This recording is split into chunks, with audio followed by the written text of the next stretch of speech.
Final announcements. The conference presentations that you viewed over the course of the conference, there were lots of competing sessions, so not everyone could be everywhere. They will be available on the delegate hub for the next 3 months for all of you to go and check them out. So if you missed anything, you can go back or you can watch yourself if you choose to. The best social media post for this afternoon goes to Kylie Chatfield. If you'd like to come down, Kylie. Here she comes. So check it out, it's on Instagram. It's an awesome video of the last 3 days and yeah, looks great. All right, next one. So presentation, just need this one back on, guys. So there's special issue. So the last conference, sorry, back to my one, please. So the last World Rec Fishing Conference, the special issue has just come out, which is...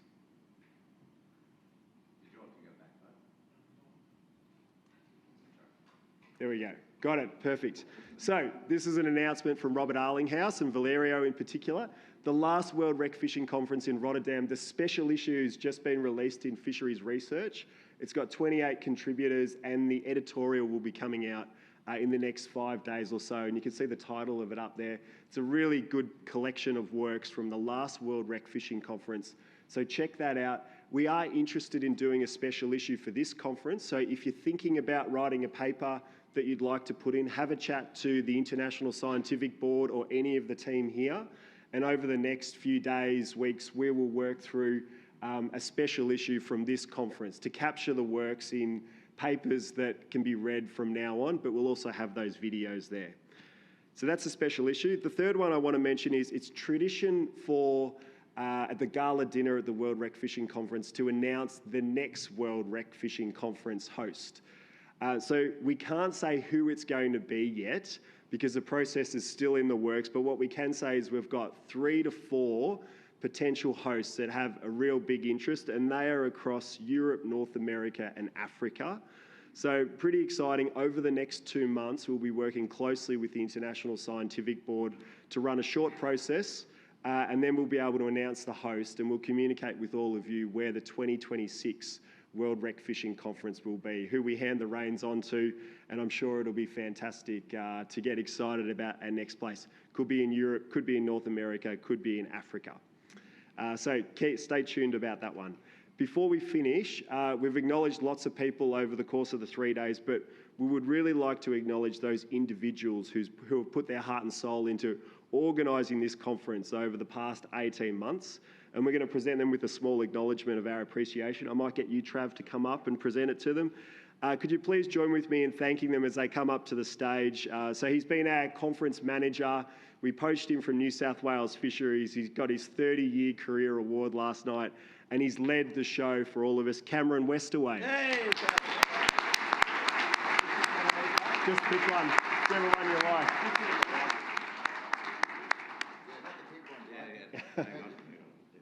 Beautiful. Right by his side every step of the way, leading all of the comms, helping with the International Scientific Board and fixing everything that we needed done, Michelle Wenner.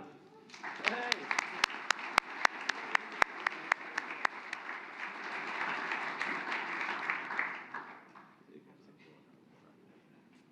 And overseeing the lot, particularly the gala dinner and the seating arrangements. He worked on this for weeks about who was sitting where, and he sourced the lures and he got them delivered in time. The big fellow, Craig Ingram. All right, Jimmy.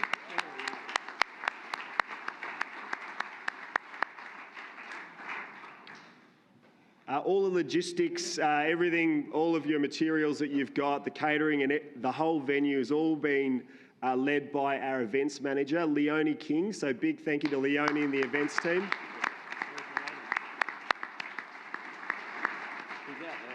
She's out there. She's still working. She's still working hard out there.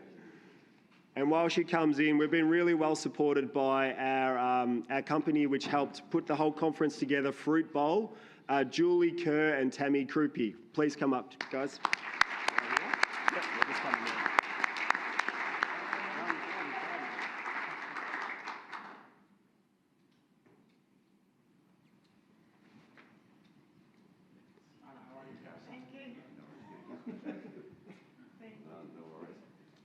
you. Well done. Thanks for all your help. You've got to move over that way a little bit. You're gonna have to give a bow, you know. Thank you. Just move along a little bit, guys. I'm going to take a photo. Oh, okay.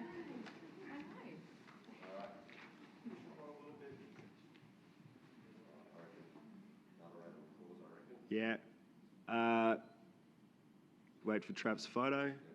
All right, big bow. Another round of applause to our fantastic organisers. Thanks, guys. All good. Okay. So now, to wrap it all up, I would now like to welcome a special keynote from Patrick Hone, the Managing Director of the Fisheries Research Development Corporation, to talk to us about the learnings and the future challenges, and I think he's got some special guests to join him as well. Please welcome Patrick to the stage.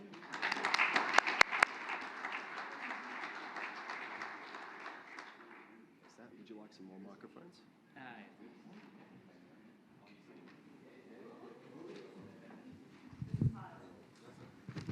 Just checking. So first of all, I'd just like to acknowledge the traditional lands that we meet on today and pay my respect to elders past, present, and just say what a phenomenal presence the First Nations of Australia people have had at this conference. And anybody who's had the pleasure of sitting in any of the talks that Indigenous people have given, it's been sort of almost puts a chill in your spine, and they are an amazing contributor to our rec sector, our seafood sector, and just the culture of Australia. So just a big shout out for acknowledging and just acknowledge the fact that we've actually been able to have so many Indigenous people here. It's fantastic. So our job today is to give you a wrap up. And to do that, I brought the team up because it can't be just one person's view when you're doing a wrap up. So I thought it was just really important to make sure that you had the diversity of views and different ideas about what we've heard over the last 3 days. The first thing I'd just acknowledge is he reaches into his pocket to do a trav to bring out my car key ring, which is the 2002 lure from the Recreational Fishing Conference in Darwin. Obviously, that's going out the window, and thanks to Gilby and the team, I'm now going to have a new car ring, but it is going to have to be a tradition, just passing that on to whoever's going to run the next conference. The lure is a very useful thing. When I reflect on the conference, and I really think about what the theme, about what people said. So we talked about keeping pace in a dynamic and challenging world with changing fisheries. And Travis, right from the beginning, acknowledged the fact that, as the media put it the next day, this is the gathering of the world's greatest fish minds who are meeting in Melbourne. And I think, you can all pat yourself on the back. For the last 3 days, it has been a meeting of minds, and certainly a meeting of great minds. So, I acknowledge the fact that it has been an enormous kaleidoscope of just fantastic ideas and thoughts. I go to a lot of conferences. I think a lot of us do in the sorts of jobs that I do. And I have to say, this has been incredibly special. And it's been very special because of the journey that we've been on for multiple decades to get recreational fishing recognised as an activity in its own right, but also equal in terms of the combination it makes to contributing to Australia, to the world, and to the whole fabric of ocean life and aquatic life. And so when you think about, some of the key things we've heard over the last 3 days, we've heard some amazing economic contributions. The 11.5 billion contribution to the Australian economy, but we heard contributions all around the world, from fisheries to sustenance, social values, amazing participation rates. And so to me, we've finally starting to see that recognition. And I think this conference is going to be a real pivot point for a whole lot of countries, which sort of talks to that. I think the other big change that we've seen in the last couple of decades is the partnership. We've had this conversation about what makes a great conference. And scientists talking to the scientists is not necessarily a great conference, I have to say. But the diversity of different people in this room, the diversity of people presenting, the fact that it's been an equal conversation, that we're now seeing voices from people who are doing community-based science, citizens-based science, recreational fishing-based science. That change in attitude around the world is quite mind-blowing, and it sets us up for the really complex place we're going to be. You know, the next couple of decades are not going to be easy, and I think we've heard that. You know, the climate change talks particularly have framed the reference for our aquatic life for the next 10, 20, 30 years. We've also heard the mounting pressure from humans, so we're going to have more and more people on the planet. And, you know, Ingrid really painted a really stark contrast of where we are now and where we're going to be. And so we can't just expect to do the same thing and hope that things will be better. And I would say that one of the key things that I've heard in this conference, this is one of my key take-home messages, just trying to get it to status quo will not do. We're actually going to have to do better. We actually have to, it's not just about, you know, they talk about zero carbon all the time as if getting to zero is perfect. Actually, we have to get to beyond zero in terms of fishing habitat. We actually have to start rebuilding the resilience in our aquatic systems. One of my great friends who works in fisheries always reminds me that biomass is king. So what is biomass king? It means that having fish abundance builds resilience. And I think we've heard that time after time, how many knife edge we're on in this conference. We've heard about some of the structures and things that we've done to try and resolve that, from engaging communities in habitat projects. We've heard about restocking programs. We've heard a whole lot of things where you can start to rethink that biomass equation. But at the end of the day, we're only still sitting, well, in my terms, we're still sitting on the knife edge, which in fisheries science, we often talk about the limit reference point. Sitting at the limit reference point is not a good place to be. We need to be at a significant biomass. I'd also hope that if everyone got one picture out of this, is how important habitat is. I made a little text message to Travis this morning. At the moment, this country and very few countries in the world have a fisheries habitat policy. And you think about that. We have compliance policies, and we have cost recovery policies, and we have bycatch policies. But the thing that most matters to us, the habitat, there are no fish habitat policies. Now, I will point out that NOAA is developing what they call the critical fish habitat policy. I don't know if anybody's seen that. So they're starting to work that through. The New Zealanders have just put out a discussion paper about what it means. But they do get a little confused because they always bring ecosystem-based fisheries management or ecosystem-based management in. Actually, habitat policy is actually understanding what are our important habitats and how do we protect them and rebuild them, and understand what do we do as fisheries people to make sure that they're successful. So at the moment, you know, we've heard a lot of things about oyster reefs and mangroves, etc.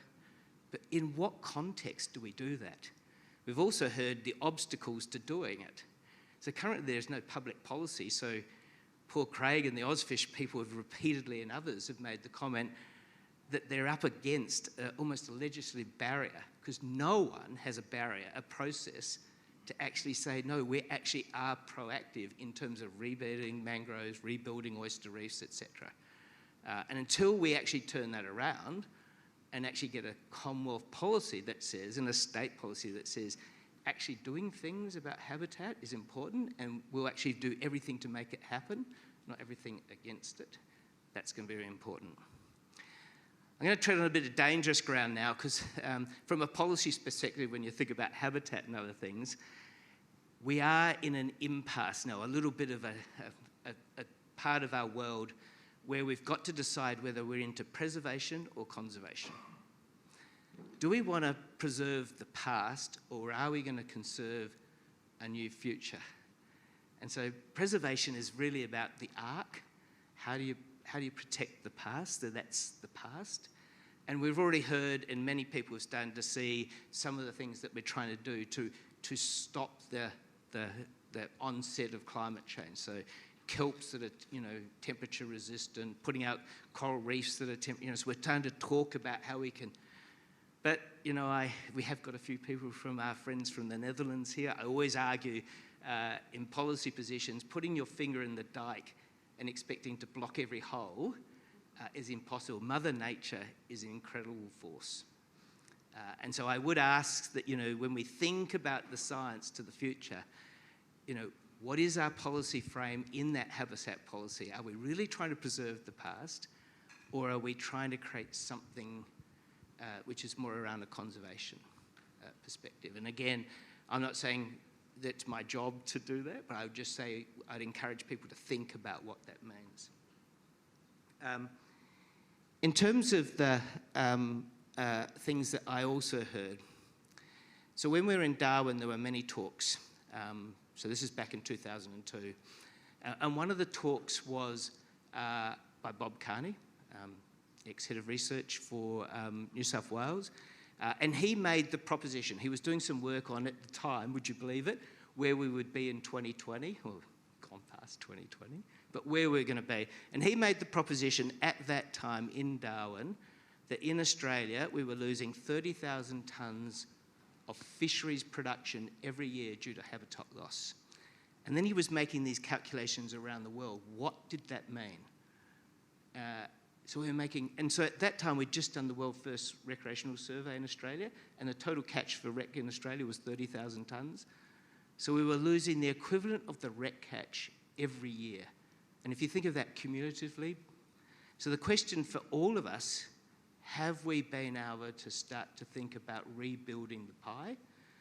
And, you know, there was a really good talk from Matt Taylor this morning about that natural capital accounting and how valuable assets are, natural capital assets are.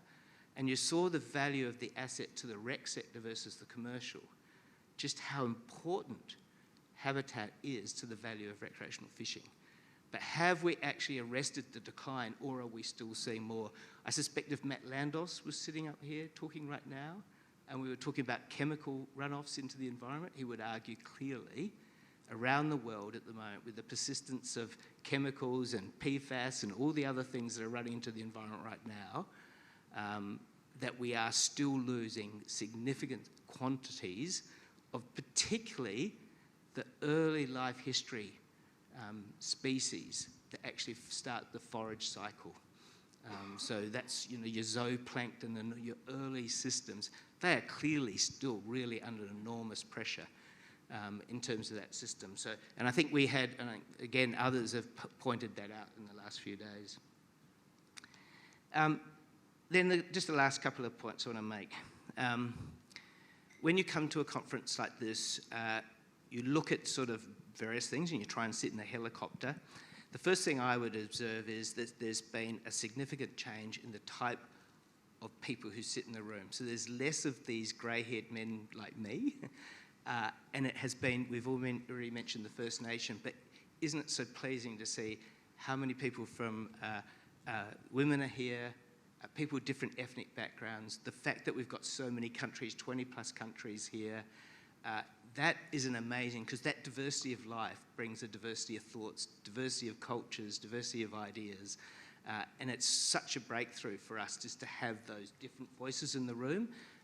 And I think that's a real, you know, shout out to people from the WRF group who are the word winners. You know, some of these things are just amazing what they're going to do in the next 20 years.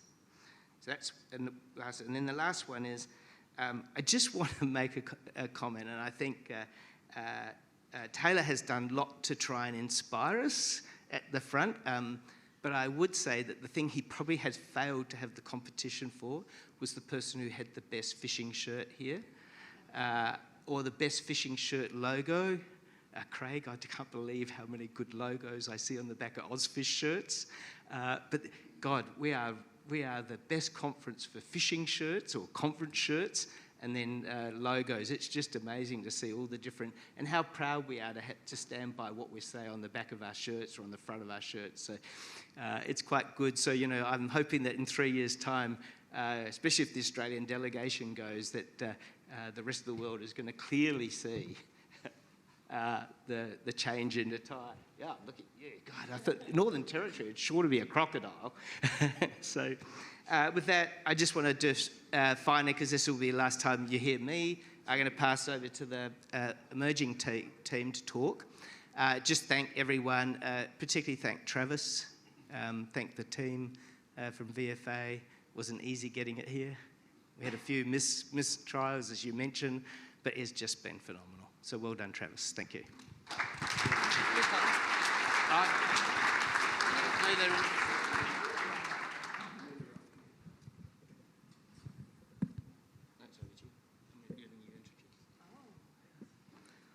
Guess we'll introduce ourselves. Thanks, Patrick. And like you would like to acknowledge and thank the traditional owners of the land that we meet on today and all the lands that we come from, and we pay our respects to elders past, present and emerging. Hooch, you said you wanted to thank someone? Yes, I'd like to thank Patrick for dropping you and I in this chair roughly an hour and a half ago. And if Robson Green, I can see you sitting up there, you wondered what you were doing down here. You've got nothing on me, Tiger. I won't even get started on how I ended up in this chair. So my name is Kristen Goodchart. I'm from South Australia. I was recently appointed to the board with RecFish SA. Thanks, Dave. And when I say recently appointed, I mean 4 weeks ago I was not a board member, and 4 months ago I didn't even know RecFish existed. So I am an avid angler, always have been. I've been fishing since I could hold a fishing rod. And it's always played a really vital role in my life. And I think being someone who's very community-based, seeing all of the science that we have over the last few days has really been eye-opening to me, because I didn't know it existed, for starters. And I am one of hundreds of thousands, I would assume. So I think what I will take away from this, and I've gone completely off script, so I do apologise, Hooch, is that there's so much value that I've received from each and every one of you, whether you presented or I just grabbed your shoulder and out over lunch or something. And I think I spoke to almost every single person in this room. Hands up if I didn't speak to you. Yeah, there's only about 15 people. Not over yet. It's how I then take that information home with me, and I talk to the rec anglers. So had I known last night that I'd be on stage today, I definitely would have made some different decisions, but here we are. So, another show of hands, who hasn't learnt something over the last 3 days? Yeah, it's been a pretty big few days of learning, hasn't it? I can definitely confirm my brain hurts.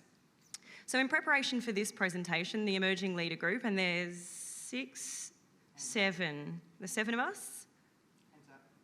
Amazing. We got together this morning after Patrick so kindly threw us under the bus that he was driving and said, jump on stage, to brainstorm what we thought the key takeaways and themes of the conference had been. From our perspective, thinking it would be a 5 to 10 minute conversation. Lo and behold, hours later, we were still sitting there debating, because we've all had a really, really incredibly different experience. And just in having that conversation, we did some more learning. So that conversation and this conference, it's really highlighted just how much we as a collective, we don't know. We're all going to leave here, and I stole this from Simon. I'm not sure if you're in the room, but if you are, thank you. We're leaving here with an advancement of knowledge which will continue to grow, but it's not just about the knowing, it's about what we do with that information when we walk out of here today. Yeah. And one of the strong key themes that has emerged for us as a group is the obvious importance of collaboration. It sounds quite simple, but for mine and a few of us, the Trout Unlimited program was just instrumental in really slapping us in the face on how well that they connect with the angler, the agencies themselves, and also the respective water boards, and it was quite inspiring. This House of Cards is a challenge in Tasmania, and water management is a common challenge around the world. And as emerging leaders, and I must have a bit of a giggle, it's often referred as young leaders, and I sit here with as much grey in my beard as most people. That just makes me a little bit giggle. We must engage to build trust and connection. And I mean, that sounds simple, but what on earth does that mean? And I think open and honest communication, as a theme that really runs through a lot of our states, is that there is a little bit of trust and communication issue.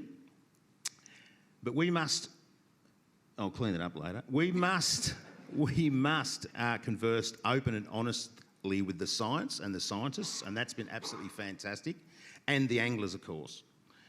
And the catch cry and the buzzword is citizen science and also angler-driven science, and that was something that resonated with all of us.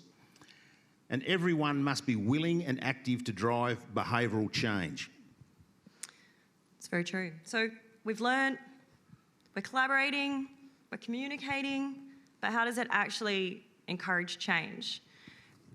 We think the change is driven through understanding your audience and really closing that loop around communication. Because your audience need to know what you are saying, they need to hear that. So it's not about how you say it, it's about how your audience hear your message. And then they have a clear action, call to action. We think behavioural change is imperative to ensure we challenge that status quo. And two great examples that we witnessed over the 3 days and from previous experiences are Tuna Champions and Keep Fish Wet, who both have clear calls to action that drive positive change through angler-driven science. And the science has to matter. There needs to be an appetite for it. So we were asked about an hour ago, what does success look like for this emerging leader group in 3 years' time? And for some of us, it's about finding our voice. I'm looking at the guys that didn't volunteer to jump on stage. For Hooch and I, it's about maybe perhaps refining our voice, but it's also about carving our path in industry in partnership with every single one of you. It's about being recognised leaders who actively and meaningfully contribute to the space, and it's really about inspiring the next group of leaders that will come through the program. And on a local note, in SA, we'd like to see our snapper fishery recovered, which might be wishful thinking, maybe, but without the wish, without the dream, without the thought, the action won't occur. We believe it's achievable, but that's where you guys come in because we're going to need some help. Over to you, mate. I thought we practiced those transitions a bit better earlier. I would like to finish up by sincerely thanking the international guests and delegates. All of you, thank you for travelling and sharing all your collective knowledge. And I think it would maybe frustrate some of you that Robson Green got the biggest round of applause that I'd heard in this auditorium. So let's change that now and let's have a round of applause for every single one of you that travelled everywhere. And I want to hear a loud, loud applause. Way louder than that, come on.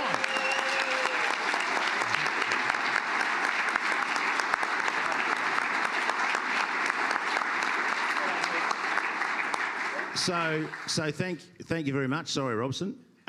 Who's Robson? Don't know. But and one last thing, given the scientific nature of this event, I think it's very important that we clear up one fact that was clearly wrong, and that is that the fishing in Victoria is the best in Australia. And we all know that it's South Australia, WA, Northern Territory, Queensland, New South Wales, the ACT, and of course my home state of Tasmania.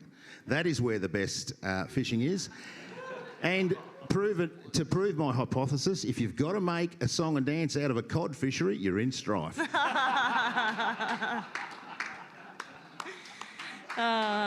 It's true.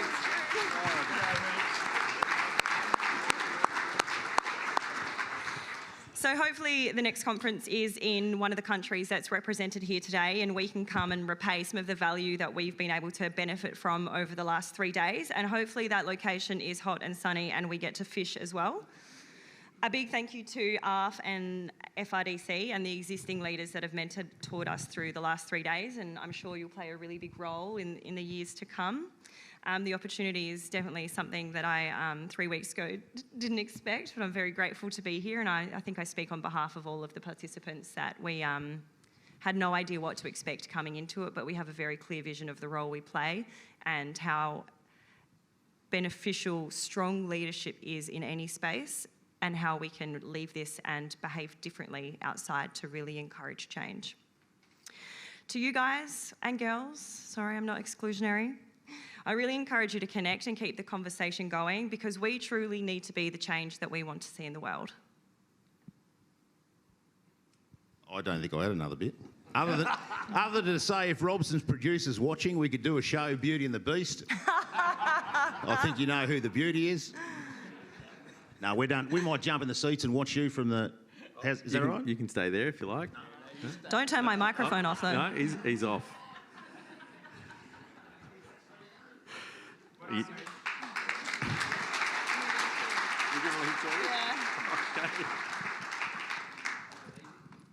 Oh, well, you never know what's going to happen. Now, this has made this moment far more poignant than it was meant to be. Stand up. So, yeah, I guess I found out a little while ago that they were going to drop the mic and leave me up here.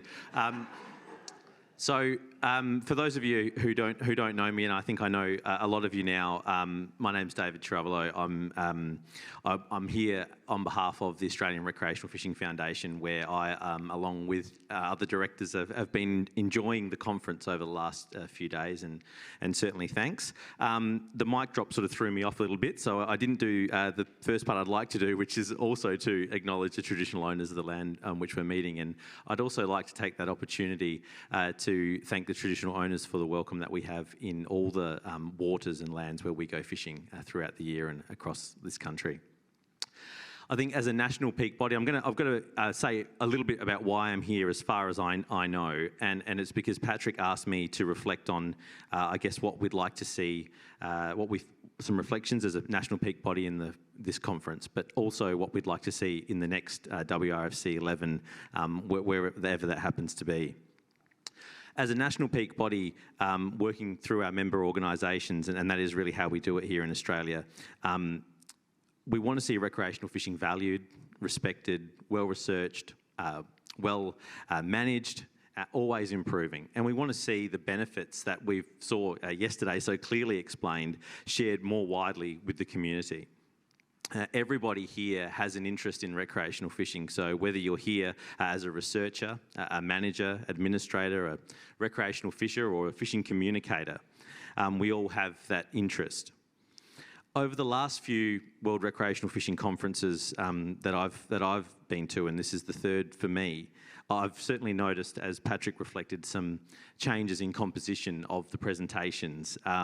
Certainly the first one that I went to was very, very exciting, not just because it was the first, but there was some excellent and very exciting, engaging research, and that was mostly what we heard about. And I think the next conference, there was again, wonderful research and more reflections on some of the management experiences that we'd heard, and we started hearing more and more from the non-government sector. And the conference that we've had here over the last 3 days, we've seen themes with packed rooms and presenter after presenter from different perspectives. We've had the researchers, managers, non-government sectors and fishers engaging across the same themes, and I think that demonstrates a real evolution of this community and this space, this international community.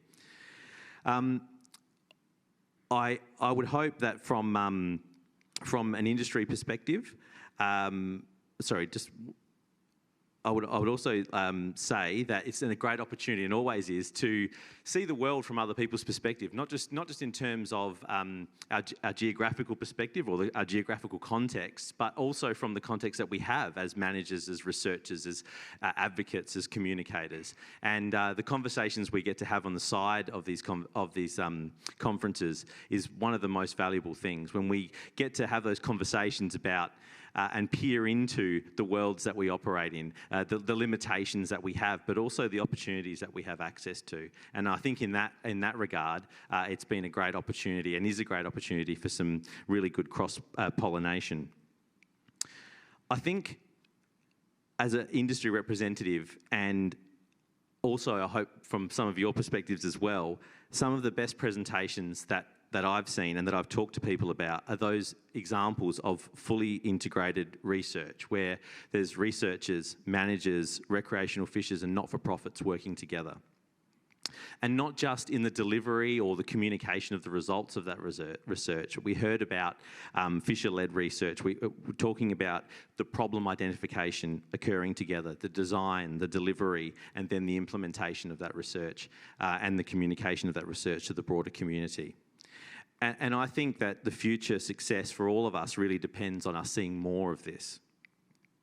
The WRFC has always been a great opportunity to tune into the latest research and the common issues. I think it's a great way that we always go back and share that information with our jurisdictions. And I have absolutely no doubt that this conference is going to be absolutely stellar for that. And we're all going to go back absolutely charged up, wanting to tell everybody about everything that we've heard. And we're going to take that message of collaboration and integration with us and start working on it immediately. But I'm going to come back to that question that Patrick asked, what would I like to see at the next WRFC? I think it's an opportunity for us to take the next 3 years to plan and to look at your jurisdiction and say, if you're the only manager here from your jurisdiction, what researcher are you bringing with you next time? Who's the recreational fishing group that you're tapping on the shoulder to bring? If you're a manager, same thing. Which researcher needs a healthy dose of cross-pollination and that they can get that at the next WRFC? And same for recreational fishers. Which researchers and fisheries managers do you want to collaborate with and start over the next 3 years thinking about planning your trip to the WRFC 11? And then I guess here's my hope for it. It's that we've all had those aha moments, those pin drop moments where we go, they're doing that and that's going to work for us. And then you look next to you and your manager and your researcher or your rec fisher and your manager are sitting next to you and you've had that moment together. And by the time you get back from the conference, you've got a fully fledged research proposal ready to go. So that's what I'd like to see. Thank you very much for the opportunity. There's been a lot of thank yous. Of course, I will say thanks, of course, and pass back over to Travis. Okay, a lot of ad-libbing up here. Thanks, everybody.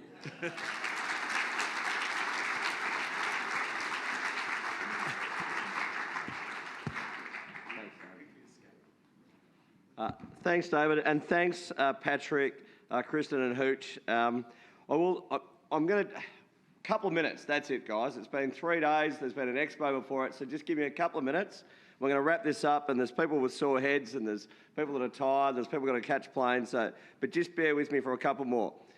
Right, we've got people here from the Bahamas, Belgium, Belize, Canada, Denmark, England, Finland, France, Germany, Ireland, Japan, Mexico, Mongolia, Netherlands, New Zealand, Norway, South Africa, Spain, Sweden, the United Kingdom and the USA. There is a free Louis here.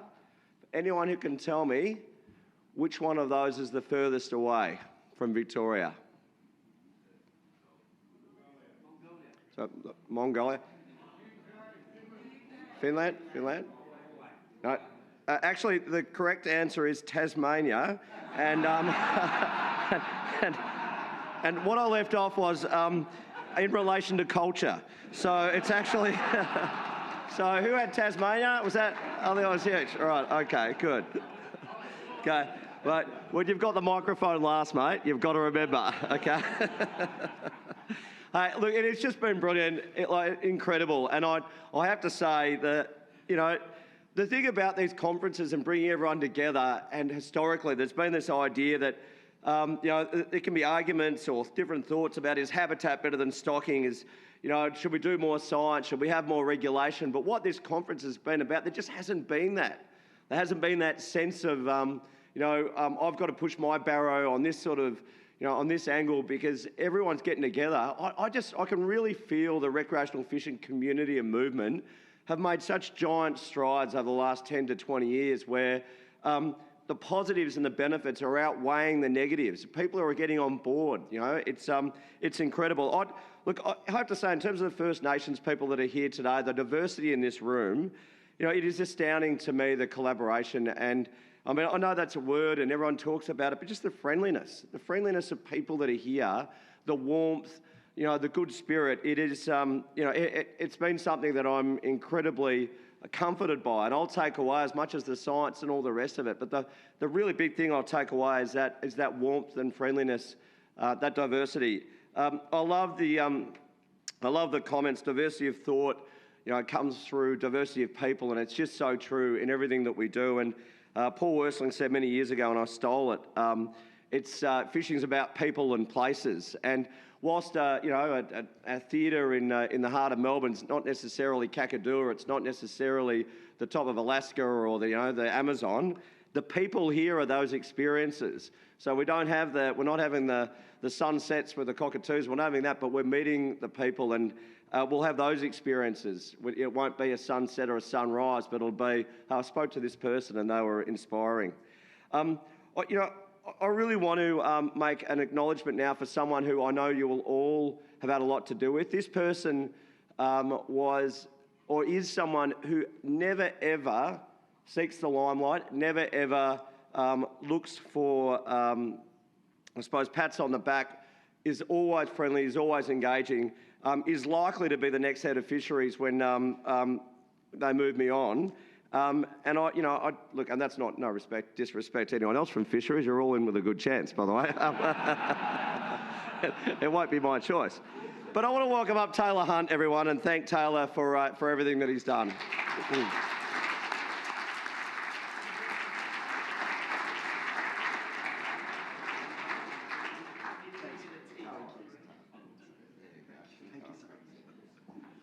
All right. Yeah. Taylor's foregone the mic. I want to say just a couple of other very quick words.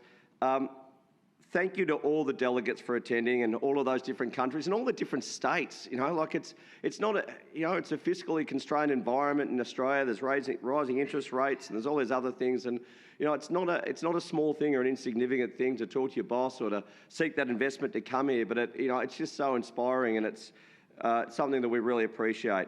To FRDC, to Patrick, and to everyone who's come on board with sponsorship, we couldn't have done it without you. It's amazing, and we'll still be paying this conference off in 38 years' time. But it's wonderful. To the International Scientific Board, you walk with a light touch. I'll say, you don't. The board who are here aren't elbowing their way through and trying to really push things out, but are omnipresent amongst all of us, and are really the backbone of how the World Rec Fishing conferences happen, and were really instrumental last night in our award ceremony. So thank you. To the local organising committee, we've sent a number of those people that are up here, that have been up here, to all sessions chairs, to all presenters, to all supporters of rec fishing. We'll see you in 3 years' time. Travel safe. Thank you for coming. See you later.